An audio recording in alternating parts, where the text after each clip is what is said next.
Nós estamos em meio a todas essas celebrações também ao nosso Congresso da Família. Começou sexta-feira à noite, ontem desde a tarde até a noite estávamos reunidos e hoje nos trabalhos regulares nós estamos dando curso, a mesma temática que é a temática do mês, voltada à família.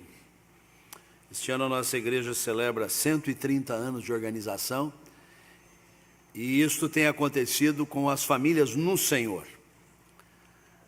Com as famílias buscando ao Senhor, com as famílias em dependência do Senhor. E eu quero convidar você a abrir a palavra de Deus nessa hora, no Evangelho de Lucas, capítulo 19. Os versos 1 a 10.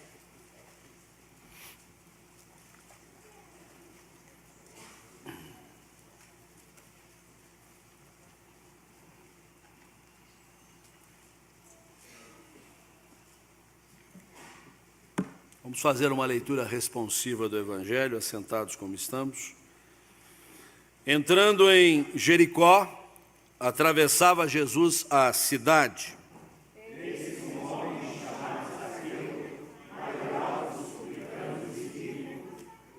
Procurava ver quem era Jesus, mas não podia por causa da multidão, por ser ele de pequena estatura.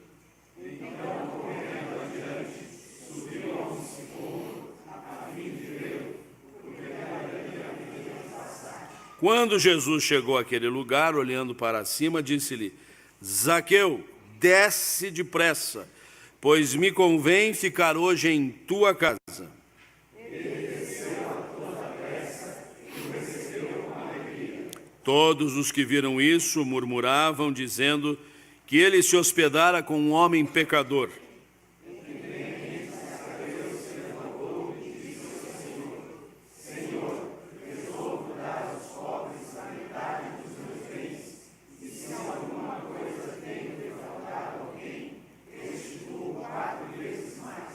Então Jesus lhe disse: hoje houve salvação nesta casa, pois que também este é filho de Abraão. Porque o Filho do Homem veio buscar e salvar o perdido. Ó Senhor, nós estamos aqui por Tua causa. Foi o Senhor que nos buscou, foi o Senhor que nos deu vida, foi o Senhor que nos chamou para o Teu louvor, para a Tua adoração. Não apenas nos moldes culticos que agora prestamos, mas pela vida fora. Pelo que agora recorremos a Ti, para que venhas iluminar as nossas mentes pelo Teu Espírito, a fim de termos clareza das Escrituras que o Senhor mesmo inspirou, para aprendermos as lições preciosas que aqui estão contidas. Use esse Teu instrumento na sua limitação e precariedade, mas sob os auspícios da Tua graça, Senhor, fala aos nossos corações. Oramos-te assim, em nome de Jesus. Amém. Esta página das Escrituras termina com esta expressão: o Filho do Homem veio buscar e salvar o perdido. E eu recebi a encomenda da comissão organizadora do Congresso para hoje de manhã pregar sobre resgatando valores perdidos. Valores que foram deixados, valores que não estão sendo mais cultivados, estão esquecidos, estão eventualmente guardados ou até mesmo desprezados. Somos uma sociedade materialista, consumista, que está apegada às coisas tangíveis, às coisas visíveis, mas tudo isso é passageiro. O que fica são valores, são princípios, são realidades intangíveis, são coisas que perduram de eternidade a eternidade. E em justa medida é preciso que isso não se perca. E que se eventualmente isso ficou em lugar escuso, a gente vá atrás, a gente vá buscar. Por isso eu quero apreciar a organização do Congresso quando entre os seus temas também elencou este. Particularmente no que tange a vida da família. Porque a família é instituição divina. Nós nunca podemos perder isto de vista. A família não é um agente do Estado. O Estado tem obrigações e deveres com a família, mas a família está acima desta realidade de governo. A família é obra de Deus. E Deus estabeleceu princípios e valores para esta família se constituir e viver e prosseguir gerações afora. Quando nós falamos sobre uma efeméride celebrada este ano, tão grata, quais são as instituições que têm perdurado por tantas décadas, a gente fica feliz de ver na nossa igreja que o Senhor tem sido de fato Deus de geração em geração e por uma única razão, porque valores têm sido preservados, têm sido sempre elevados, têm sido sempre buscados.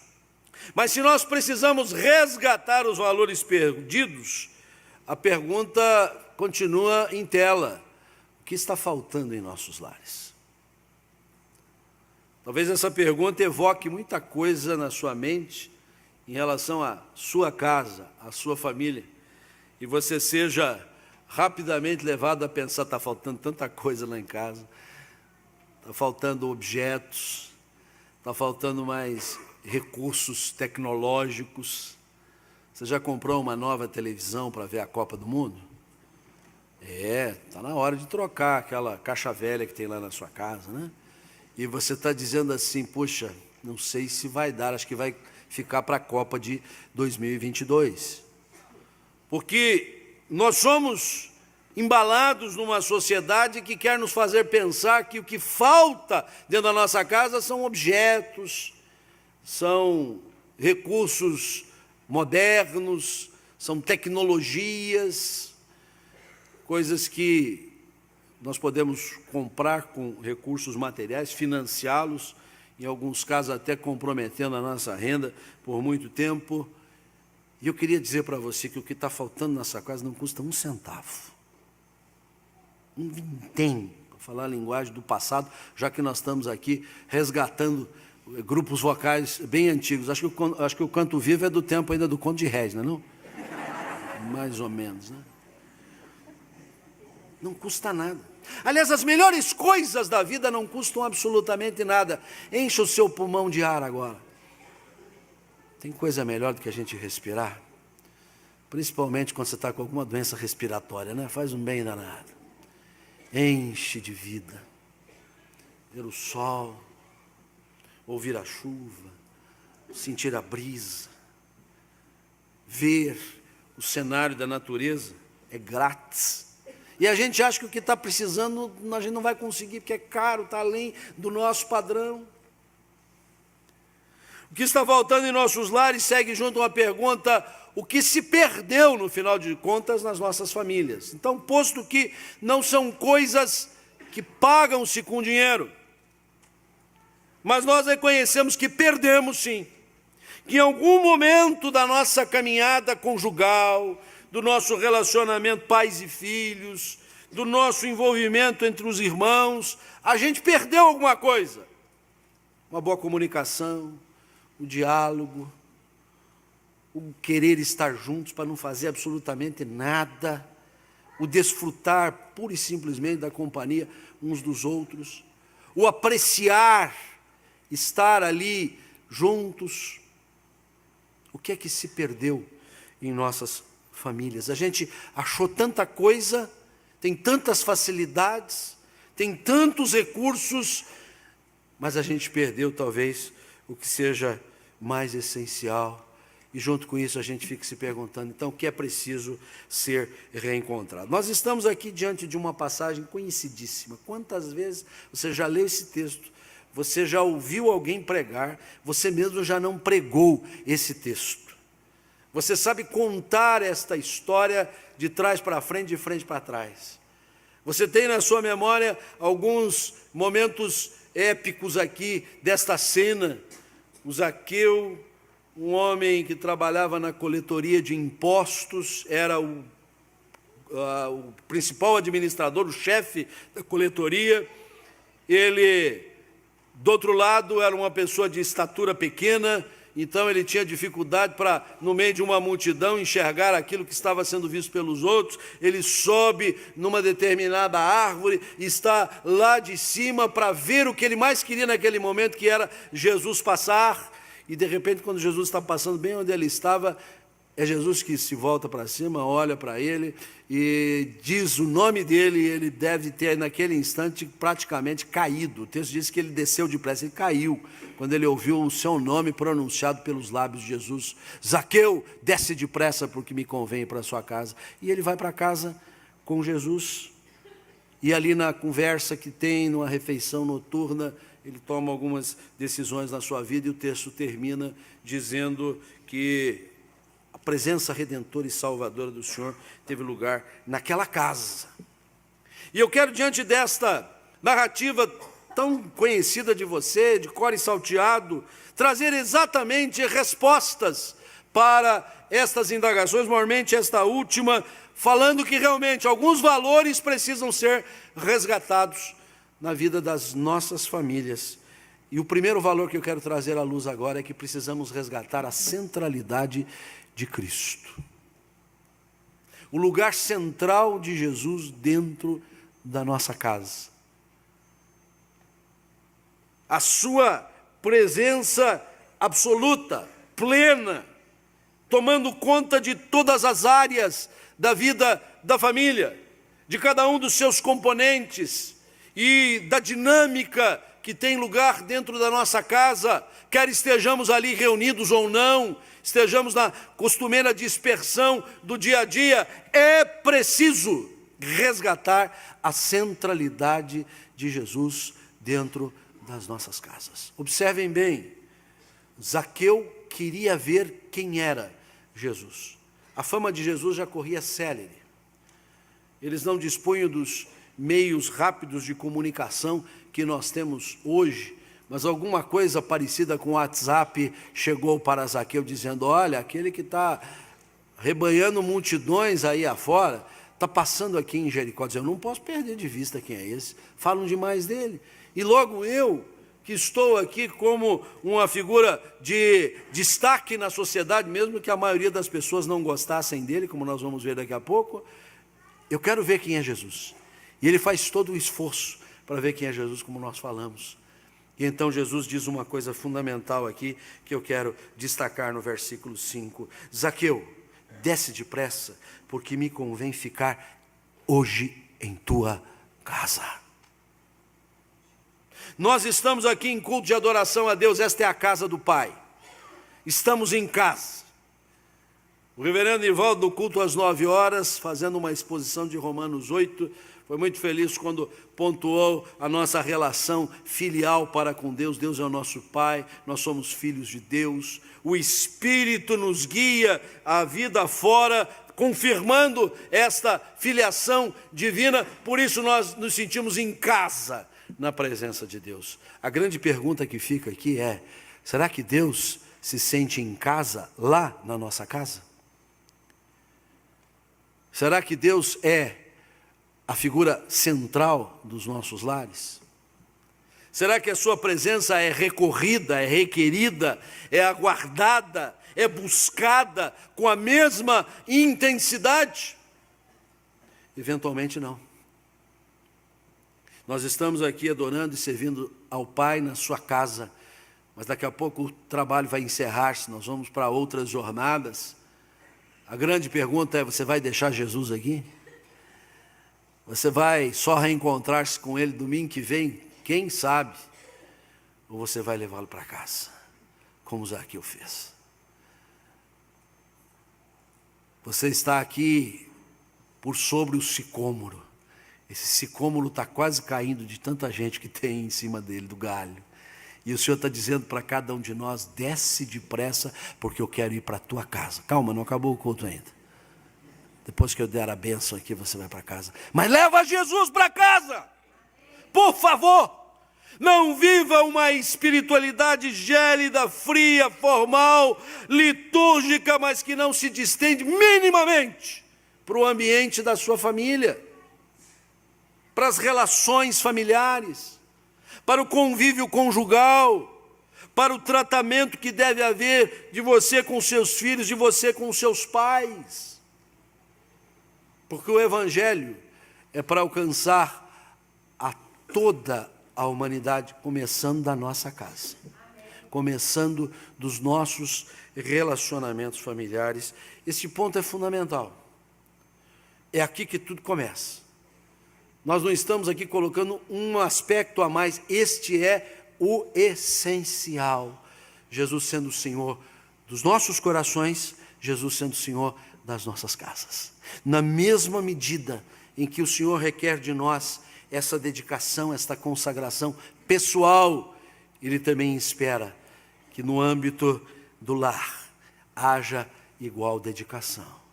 Cada casa sendo sede da sua presença. Cada família unitária aqui presente, podendo dizer, Jesus é Senhor da minha casa. Jesus é Senhor do meu lar. Precisamos resgatar a centralidade de Cristo na nossa casa. Cristo não pode ficar esconso na nossa casa, lá num determinado cantinho. Quem sabe em algum momento a gente se lembra dele, há um momento de devocional particular de cada um, ou mesmo culto doméstico. Essa é a hora de Jesus. Não, essa não é só esta a hora de Jesus. É Jesus encaminhando as deliberações da nossa família. É Jesus orientando os passos dos membros da nossa casa. É Jesus dizendo a forma como devemos nos relacionar. É Jesus confortando e nos consolando em meio às nossas tribulações. É Jesus trazendo paz, a calma, a serenidade, a tranquilidade que cantamos aqui a cada momento da nossa vida familiar. Segundo lugar, precisamos, além de resgatar a centralidade de Cristo, é preciso também resgatar a oportunidade do perdão no âmbito das nossas casas. A fama de Zaqueu não era boa. Zaqueu, pela função que exercia, era tido como um traidor da pátria. O Império Romano dominava todas as províncias da sua circunscrição, sempre procurando manter a ordem, manter o que se chamava de Pax Romana, que era uma espécie assim, se nós fizermos tudo direitinho, nós não vamos viver em guerra. Mas qualquer tentativa de mudar esse estado de coisa trazia os exércitos romanos à porta daquela província. Mas havia, de outro lado, a necessidade de pagamento de impostos. E os impostos eram pesados, porque a arrecadação da população era pequena. Então, entregar ao Império Romano, por intermédio de um compatriota, porque Zaqueu era um judeu, os seus recursos, aquela pessoa era vista como um traidor da pátria. Ainda pesava sobre Zaqueu sérias dúvidas concernentes ao que ele fazia com aqueles recursos. Se ele prestava contas, se ele entregava tudo, se a porção que já era cabida a ele não era aumentada também, até porque ele se tornou muito rico com esta sua função. Aqui é dito isso com toda clareza.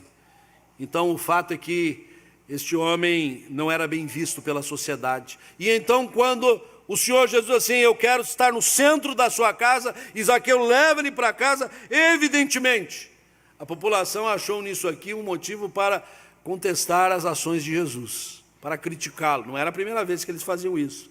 Sempre estavam à busca de alguma coisa, um senão na vida de Jesus, para detratá-lo.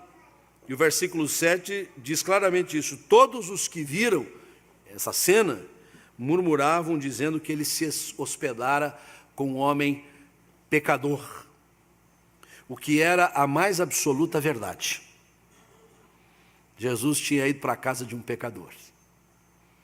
Jesus foi passar uma noite na casa de um pecador. Jesus foi fazer uma refeição junto a um pecador.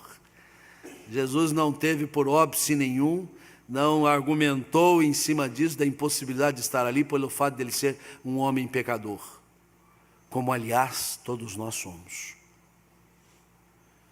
Realidade é esta da qual ninguém está isento, está imune. Todos nós somos pecadores. E o Senhor não faz conta disso, para vir estar conosco, para manifestar a sua abundante graça, para revelar a sua misericórdia infinita, para vir buscar-nos e resgatar-nos. Se ao fim desta passagem é dito que o Senhor veio buscar e salvar o perdido, isto implica necessariamente no exercício do perdão. Perdão que muitas vezes tem faltado no âmbito da nossa casa. Assim como os circunstantes ali em Jericó, normalmente os religiosos, os teólogos de plantão, criticaram, murmuraram pelo fato de Jesus ir à casa de um pecador. Muitas vezes nós fazemos esse papel uns para com os outros no âmbito da nossa casa. Vamos criando arestas no relacionamento familiar, e é o marido que não perdoa a esposa por determinada coisa que tenha feito, vice-versa. Os pais que já criaram um limo no relacionamento com os filhos, que não admitem de maneira nenhuma certas posturas, certos comportamentos, mas não estão prontos a dialogar, a conversar e, ao fim e ao cabo, perdoar. Mesmo que um arrependimento completo, absoluto, do qual não se pode prescindir de maneira nenhuma, venha a lume, isso não adianta, agora é tarde. Já te dei tantas chances de você mudar e você não mudou. Agora você vem com esta carinha aí, toda contrita, e achando que eu vou perdoar.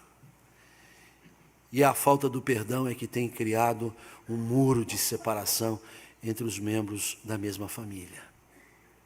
Não dialogam, não conversam, não se relacionam, as palavras são rudes, os discursos são pesados. Quando acontecem, há um esfriamento, há um distanciamento, porque o perdão tem sido esquecido.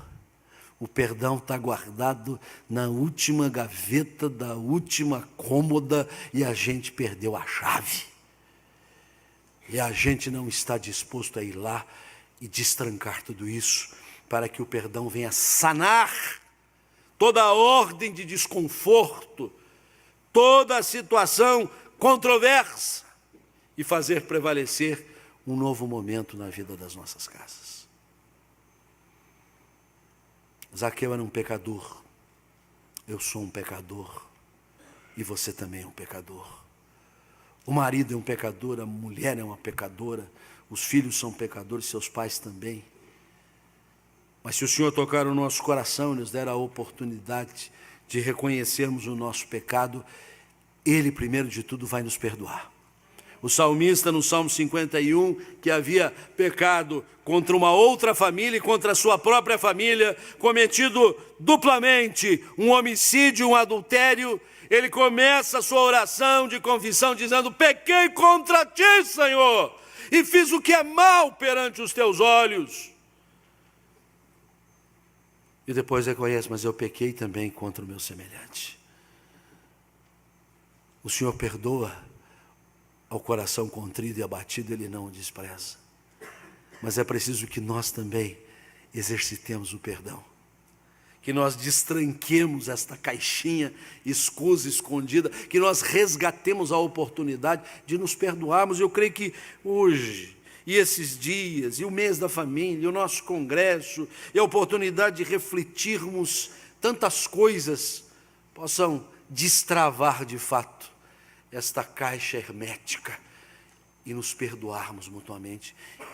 Qual é a área em que isso está atrapalhando a nossa comunhão familiar? É você com seu filho, é você com seu cônjuge, é você com seu pai. Não deixe passar esse dia sem ter a mesma bênção que Zaqueu teve. Tendo Cristo no centro das atenções da sua casa, o perdão teve curso. E tendo curso, as bênçãos vieram abundantemente sobre a vida daquele coração e daquela casa. Em terceiro lugar, nós queremos afirmar que é preciso resgatar a inadiabilidade da decisão. Essa palavra é grande para fazer rima com as outras, mas você entende. É inadiável tomar decisão.